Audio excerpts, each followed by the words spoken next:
अभिनव अक्षय है, अविनाशी है, इसी बड़ी से भारतवासी है। थाह थाह यहाँ की महिमा, गहरा जैसे सिंधु, एक चिरंतन फूल रंगों में हिंदू है।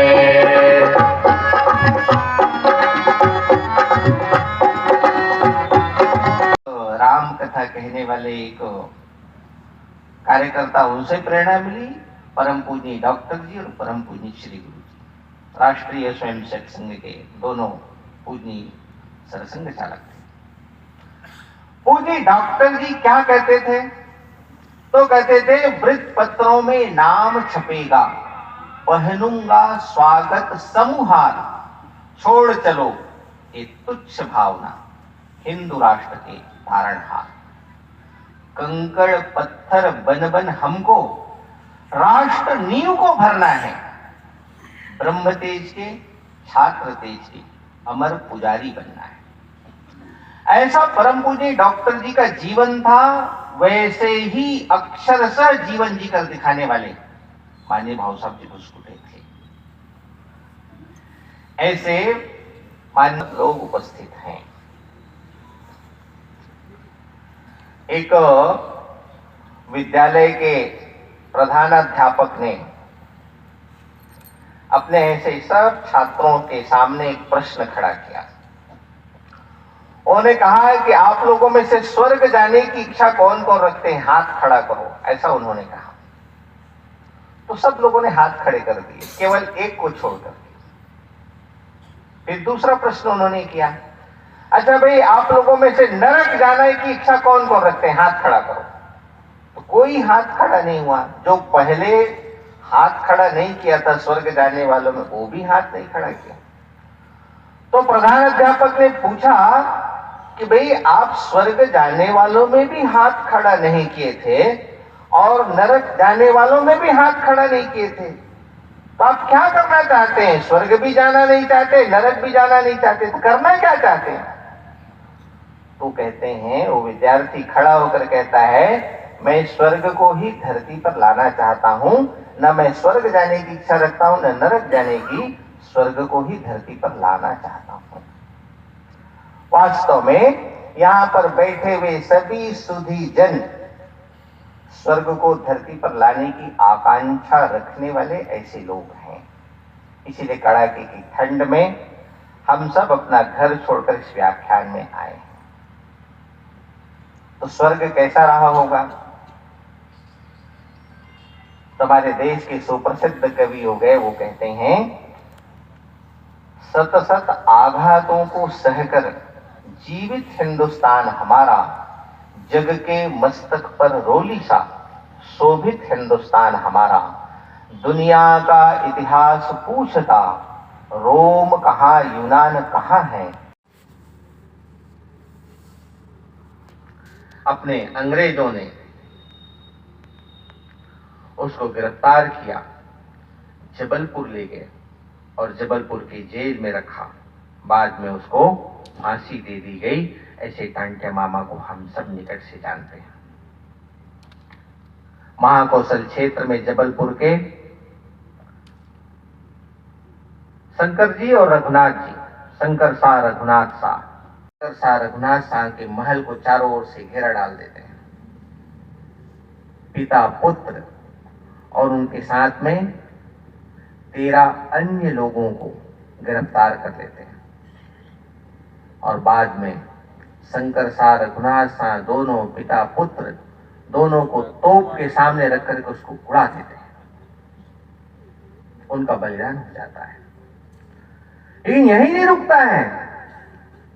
उनकी पत्नी फूल कुंवर, उसने सारी सेना को फिर से संगठित करके कहा कि जब तक हमारे अंदर सांस है तब तक कि हम अंग्रेजों की गुलामी स्वीकार नहीं करेंगे।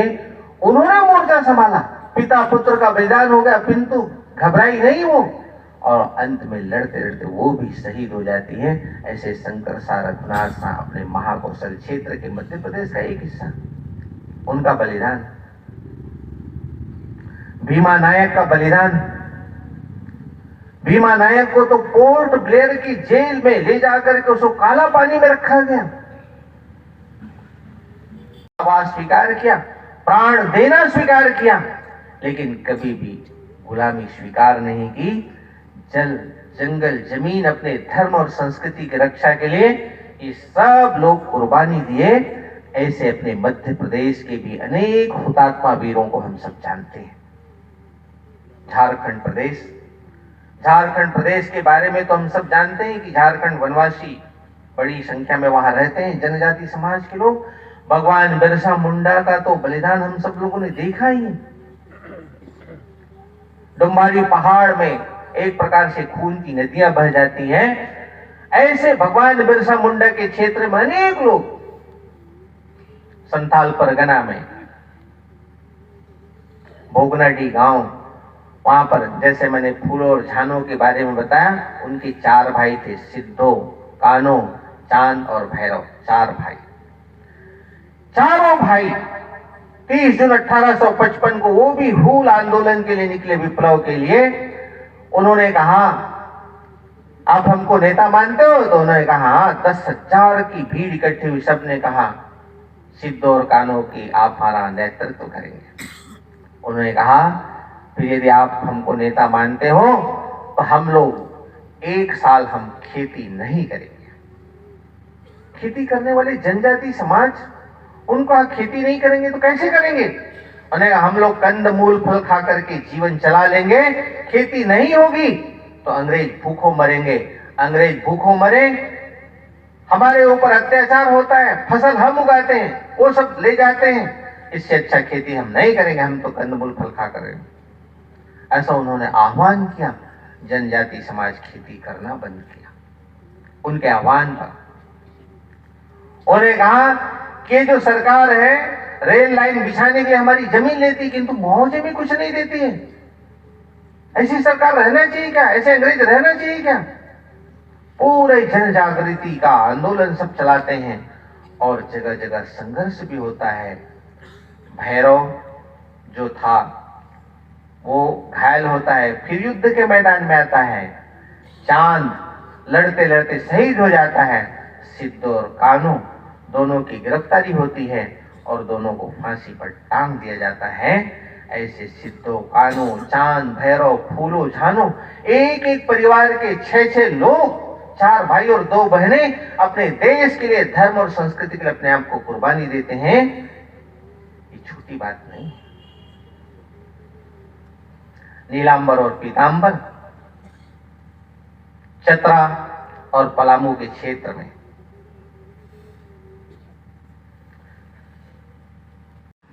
रानी चेन्नम्मा, कित्तूर की रानी, 1824 में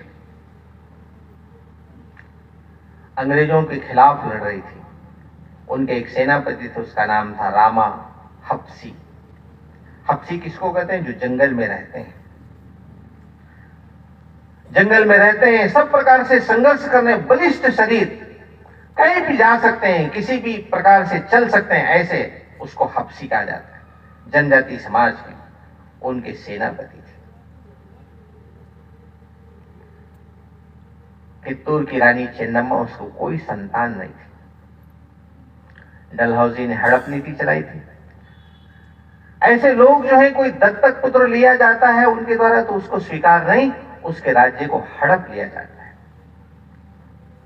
चित्तूर की रानी चेन्नम्मा के भी कोई संतान नहीं, दत्तक पुत्र लिया, उसको अंग्रेजों ने अमान्य कर दिया। उसके राज्य को हड़पने की योजना बनाई तो उसने रामा हप्सी को नेतृत्व दिया अंग्रेजों से युद्ध करने का।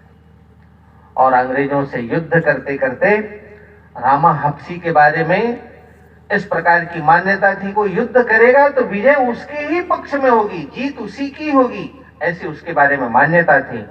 तो रामा हप्सी जीतते हैं। ब्रिटिश अधिकारी थेंकरे उसको वहीं पर मार गिराते हैं और विजय का झंडा बुलंद करते हैं। ऐसे रामा हप्सी, कित्तूर की रानी चेन्नम्मा के सेनापति।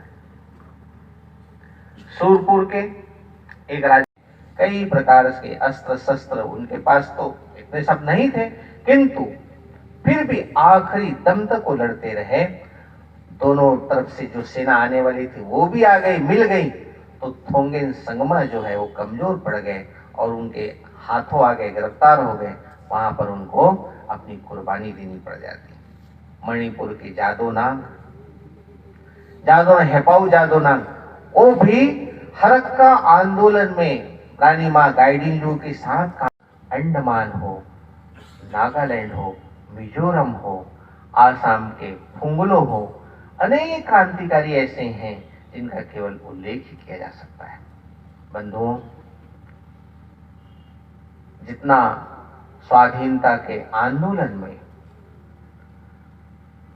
अन्य क्रांतिकारियों का योगदान था, उससे किसी भी प्रकार से जनजाति समाज के क्रांतिकारी भाइयों एवं बहनों का बलिदान कम नहीं है, बल्कि उससे ज्यादा ही है। इन सब घटनाओं को जब हम देखते हैं तो श्रद्धा से अपना मस्तक झुक जाता है। हम सब बहुत सौभाग्यशाली हैं कि हम ऐसे देश की धरती, उसमें हमारा जन्म हुआ है। मैं रसखान की पंक्तियों को उल्लेख करते हुए अपनी बात को पूरा करने का प्रयास करूंगा। वे कहते हैं, हे भगवान, आपको लगता है इसका मनुष्य का जीवन बहुत ही श्रेष्ठ था, सार्थक था, उसको भारतवर्ष में ही जन्म देना चाहिए, तो कहाँ का जन्म देना? तो कहते हैं, मानुष हों तो वह रस खानी, बसों ब्रज गोकुल गांव की ग्वारन। उस ब्रज भूमि के गांव पर मेरा जन्म देना, जहां भगवान श्री कृष्ण घुटनों के बल चला करते थे। फिर वो कहते हैं, आपको लगता है इसका जीवन बहुत अच्छा नहीं, पाप कर्मों में संलग्न इनका जीवन, इसको तो पशु ही बनाना ठीक रहेगा। तो कहाँ का पशु बनाना? तो कहते हैं, जौ पशु हूं तो कहा बस मेरा, चरौ नित नंद की धेनु मुझार। उस नंद बाबा की गायों के बीच में मेरा निवास बनाना, जिसे भगवान श्री कृष्ण चराने के लिए जाया करते हैं। फिर कहते हैं, आपको लगता है कि इसका तो जीवन बहुत निकृष्ट कार्यों में संलग्न, इनका जीवन पाप कर्मों में लगा इसका जीवन, इसको तो पशु बनाना भी ठीक नहीं, इसको तो पक्षी ही बनाना श्रेयस्कर होगा। तो कहाँ का पक्षी बनाना? तो कहते हैं, जौ खग हों तो बसेरो करो, मिल कालिंदी कूल कदम्ब के डारन। उस यमुना के किनारे जो कदम्ब का झाड़ है, वहां मेरा घोंसला बनाना, वहां का पक्षी बनाना। कभी भगवान श्री कृष्ण आएंगे, उस कदम्ब के झाड़ पर बैठकर बांसुरी बजाएंगे, उनकी धुन को सुनकर के मैं अपने आप को कृतार्थ कर सकूं। वे कहते हैं, आपको लगता है मनुष्य बनाने के लायक भी नहीं इसका जीवन, पशु बनाने के लायक भी नहीं, पक्षी भी बनाने के लायक नहीं, इसको तो पत्थर ही बनाना ठीक रहेगा, क्योंकि पाप कर्मों में संलग्न इनका जीवन रहा है। तो कहाँ का पत्थर बनाना?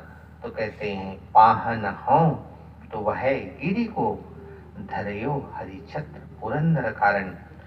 भगवान श्री कृष्ण ने ग्वाल बालों के साथ मिलकर जिस गोवर्धन पर्वत को धारण किया था, उस गोवर्धन पर्वत का पत्थर बनाना, इस देश का पत्थर होना, यह भी सौभाग्य की बात है। हम सब तो मनुष्य जन्म में है, इसलिए कहा है, भारते जन्म दुर्लभम मानुषम तत्र दुर्लभेत। भारतवर्ष में जन्म लेना ही सौभाग्य की बात है, और मनुष्य का जन्म तो परम सौभाग्य की बात है। और इस टिमरनी गांव में जन्म, जहां श्रद्धे भाव साहब भुस्कुटे जैसे तपस्वी का जन्म हुआ, ऐसी धरती पर जन्म वो और भी सौभाग्य की बात है। ऐसे हम सब लोग सौभाग्यशाली हैं जो इस व्याख्यान माला में उपस्थित हुए। बंधुओं, देश अपना श्रेष्ठ होना चाहिए। देश शक्तिशाली बनना चाहिएगा। हम सब लोगों को भी हाथ लगाना पड़ेगा। हम सब जब छोटा छोटा प्रयास करेंगे, उन सब प्रयासों को मिलकर महाप्रयास बनेगा, तब जाकर के एक श्रेष्ठ देश, सामर्थ्यशाली देश का निर्माण होगा। आज सारी दुनिया भारत की तरफ टकटकी लगाए देख रही है। भारत आशा का केंद्र है। भारत शक्तिशाली देश बनेगा तो दुनिया का हित होगा। और भारत शक्तिशाली देश कब बनेगा? जब संपूर्ण हिंदू समाज एक रस और संगठित होगा। और संपूर्ण हिंदू समाज एक रस और संगठित करना है तो केवल 2-4 बड़े लोगों का काम नहीं है।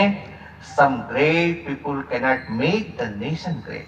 कुछ 2-4 बड़े लोगों के आधार पर देश न बड़ा होता है न खड़ा होता है। Greatness of common people always make the nation great. सामान्य व्यक्तियों का बड़ापन, गहरापन, उसको बड़ा करने की जरूरत है। और वो बड़ा करना है तो देश के वनवासी क्षेत्र में, देश के अभावग्रस्त क्षेत्रों में सबके साथ एक आत्मीय और मधुर संबंध बनाकर हम सबको एक साथ चलने की आवश्यकता है। यह हम सब करेंगे तो सारी दुनिया तो प्रतीक्षा कर रही है। भारत सबल देश बनेगा तो विश्व का मंगल होगा। भारत शक्तिशाली देश बनेगा तो दुनिया का हित उससे सधने वाला हो गया है। इस कोरोना के कालखंड में सारी दुनिया ने देखा है। वसुधैव कुटुंबकम भारतवर्ष का केवल घोषवाक्य नहीं, करके दिखाया है। वैक्सीन के समय सारी दुनिया को वैक्सीन देने का काम भारत ने किया, वो भी सस्ते दामों पर, गुणवत्ता युक्त। ऐसे भारत को खड़ा करना इस समय दुनिया के लिए भी आवश्यक है। भारत खड़ा होगा तो दुनिया का हित होगा। और भारत खड़ा होगा कब? जब हम सब लोग खड़े होंगे। देशभक्ति का एक अपने जीवन में प्रथम क्रमांक पर लाते हुए हम सब खड़े होंगे। यमुना कहती कृष्ण कहाँ है, सरयू कहती राम कहाँ है। व्यथित गंडकी पूछ रही है, चंद्रगुप्त बलधाम कहाँ है। अर्जुन का गांडीव किधर है, कहाँ भीम की गदा खो गई। किस कोने में पांचजन्य है, कहाँ भीष्म की शक्ति सो गई। अगणित सीताएं अपहृत है, महावीर जिसको पहचानो। अपमानित द्रुपदाएं कितनी, समरशीर सर को संधानो। अलक क्षेत्र को धूल चटाने वाले पौरुष फिर से जागो। क्षत्रिय विक्रम के जागो, जनक पुत्र के निश्चय जागो। इस व्याख्यान माला से हम सब लोग छोटा छोटा संकल्प लेकर के जाएंगे। समाज के लिए, देश के लिए मैं कुछ न कुछ करूंगा, मेरा भी कोई न कोई योगदान होगा। ऐसे छोटे छोटे संकल्प लेकर के जाएंगे। उन संकल्पों का महासंकल्प बनेगा। उसमें से देश खड़ा होने में एक गति मिलेगी। इस दृष्टि से आप सब लोगों ने धैर्यपूर्वक विचार सुने। इस व्याख्यान माला में मुझे यहाँ पर कुछ विषय रखने के लिए यहाँ आयोजकों ने बुलाया, इसलिए आयोजन समिति के लोगों को भी बहुत बहुत साधुवाद करते हुए श्रद्धेय भाऊ साहब भुसकुटी जैसे एक श्रेष्ठ तपस्वी जीवन की स्मृति में आयोजित व्याख्यान माला में यहाँ आने का सौभाग्य मिला। ये मैं अपना भी सौभाग्य मानता हूँ, किंतु आप सब लोग भी अत्यंत सौभाग्यशाली हैं। इस व्याख्यान माला में वर्षानुवर्ष आते हैं, विचार सुनते हैं। हम सब लोग उनके जीवन से भी प्रेरणा प्राप्त करें। और इस व्याख्यान में जो कुछ भी विचार व्यक्त हुआ है वो मेरा विचार नहीं है, वो इस देश का सनातन विचार है, पुरातन विचार है। उसको मैंने आप सब लोगों के सामने जो कुछ भी मुझे जानकारी थी उसके आधार पर रखा है। मुझे लगता है कि हम सब बंधु इस व्याख्यान माला में कुछ अच्छी बातों को ग्रहण करके यहाँ से जाएं। इसी आशा और विश्वास के साथ पुनः पुनः आयोजकों को, आप सब लोगों को बहुत बहुत धन्यवाद करते हुए अपनी वाणी। धन्यवाद आदरणीय श्री रामदत्त जी। आपके इस वक्तव्य से हमें इतिहास के उन वीरांगनाओं के उस बलिदान को और वैचारिक श्रद्धांजलि इस मंच से हम दे पाए। आपका आज का यह वक्तव्य जनजातीय समाज के गौरव को पुनः स्थापित करने के हमारे विचार को अवश्य ही गति प्रदान करेगा। कार्यक्रम के अंत में मैं आभार व्यक्त करने के लिए माननीय रामदत्त जी, आभार प्रदर्शन एक औपचारिक कार्यक्रम है। मैं ऐसा अनुभव करता हूं,